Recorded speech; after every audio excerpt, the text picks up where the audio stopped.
COVID-19 presents the world with numerous amounts of unique challenges, which affects the running of businesses across the world. Countries worldwide had to make changes to their policies and legislation to adapt to these changes posed by the pandemic, and Australia was no exception. It is the appreciation of the economic effects of the pandemic that encouraged the formation of the Coronavirus Economic Response Package Act and Determination No. 1, which introduced changes to the Corporations Act 2001. These changes are statutory demands, insolvent trading, and conduct of meetings. The Act temporarily increases the minimum amount for statutory demands to $20,000 and the period to 6 months. Prior, a creditor could issue this demand if the debt owed was over $2,000 and had only 21 days to pay.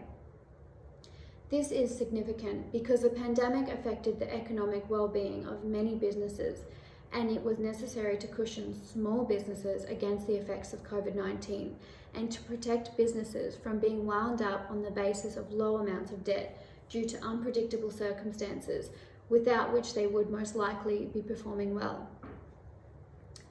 For insolvent trading, prior, the general position was that one is insolvent if they are unable to settle their debts when they fall due and payable.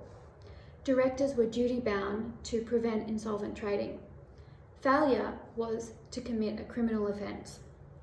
The amendments provide a temporary safe harbour, excusing directors from their duty to prevent companies from insolvent trading. The other change is conduct of meetings. The two critical areas identified relate to the conduct of company meetings and the execution of company documents.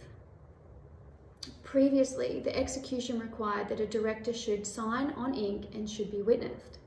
The changes abolish this requirement and instead allow electronic signatures of documents.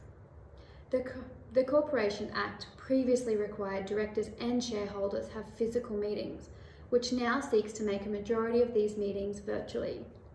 Even voting, which involved casting, physical ballots, or raising hands, now states that voting should be done through the use of technology.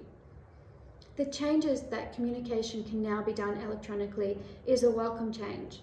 It not only makes company communication instantaneous, but also prevents the physical means of communication, which expose individuals to the risk of contracting COVID-19.